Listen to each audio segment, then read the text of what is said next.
আজ বাবরি মসজিদে যে পরিমাণ দান আসছে এই 24 ঘন্টার মধ্যে, অনেকে বলছেন ট্রাকে করে, অনেকে বলছেন পাহাড়ের মতো। অনেকের মতে যে এই বাবরি মসজিদের টাকা গোনার জন্য মেশিন লাগতেছে আর মানুষ দেও হচ্ছে না। তার মানে 33 বছরে যে হৃদয়ের রক্তক্ষরণ আজ তা পূর্ণতা পাচ্ছে।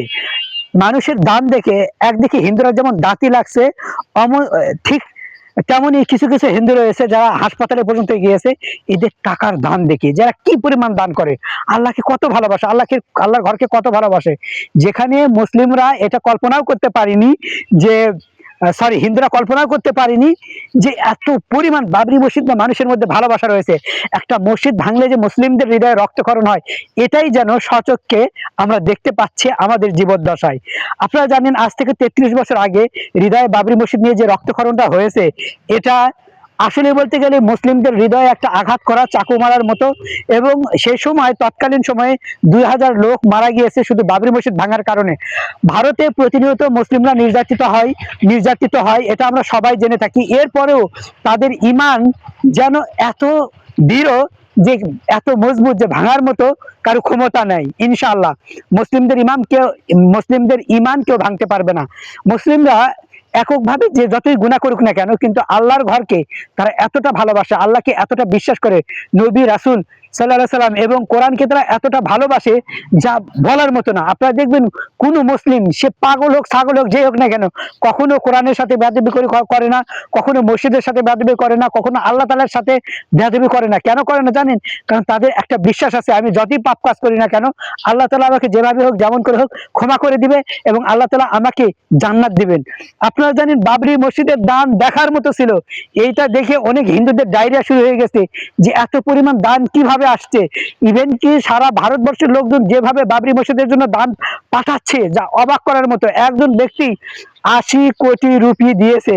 তাহলে চিন্তা করে দেখুন তো, আমরা প্রথম পর্যায়ে মনে করছিলাম যে 300 কোটি বাজেট থাকলেও হয়তো এই টাকা, এতগুলা টাকা জোগান দেওয়া কঠিন হবে, কিন্তু আল্লাহর কি কুদরত, একটা বাবরি মসজিদ নয়, যেন 100টা বাবরি মসজিদ তৈরি করা হবে, এত পরিমাণ অর্থ মানুষ দান করতেছে।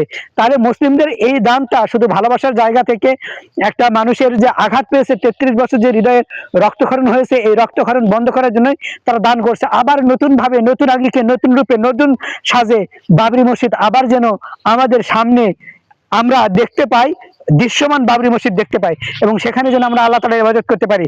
হিন্দুরা একটা বাবরি মসজিদ ভাঙছে তো কি হয়েছে, আমরা হাজারো বাবরি মসজিদ ইনশাআল্লাহ তৈরি করব। আরেকটা কথা আপনাদেরকে বলেই রাখি, যেটা না বলি না, সেটা হলো আপনারা দেখবেন হিন্দুরা ইতিমধ্যে বাবরি মসজিদের জন্য অনেক রকম বাবরি মসজিদকে আটকানোর তারা চেষ্টা করছে, কিন্তু সবগুলো বিফলে যাচ্ছে। বিশেষ করে তারা যে গণগীতা পাঠের আয়োজন করেছে, যদি আমি বলে থাকি, শুধু এখানেই তারা ক্ষান্ত হয়নি, বাবরি মসজিদ তারা করতেই দিবে না। মুসলিমদের বাবরি মসজিদ করা বা মুসলিমদের যে কোনো মসজিদ করা, তাদের গায়ে জ্বালা ধরে যায়, আগুন ধরে যায়। এদের আগুন কোনোদিনই নিভবে না। হিন্দুরাই তাদের নিজের আগুনে নিজেরাই পুড়ে মরবে, শুধুমাত্র হিংসার কারণে। তাই বলছি, প্লিজ দয়া করে হিংসা নয়, দেখুন মুসলিমরা কিভাবে ভালোবাসে। আপনারাও দান করে মন্দির তৈরি করুন, আমাদের কোনো আপত্তি নেই। তোমাদের শুধু একটাই কথা, যে আমরা বাবরি মসজিদের জায়গা তো কোনো মন্দির ভাঙ্গা করতেছি না, আমরা কোনো হিন্দুদের থেকে তো জোর করে জায়গা নিয়ে করতেছি না। শুধু এখানে নয়, আপনারা যদি বলে থাকেন যে আমরা হিন্দু থেকে জায়গা জোর করে নিছি, আমরা হিন্দুর থেকে টাকা পয়সা নিয়ে করতেছি, তাও তো না। আমাদের জায়গা, আমাদের টাকা, আমাদের মসজিদ, আমরা বুঝবো। সেক্ষেত্রে হিন্দুদের নাক গলানোর কোনো মানি আমি খুঁজে পাই না, এবং আমরাও কেউ খুঁজে পাই না। শুধুমাত্র হিংসার কারণে তাদের জ্বলন থেকে এগুলো করতেছে, আর কিচ্ছু না। বাস্তবে তারা দলিল প্রমাণ দিয়ে কখনোই পারবে না। শুধুমাত্র গায়ের জোর করে মুসলমানদের নির্যাতন করা হচ্ছে ভারতবর্ষে।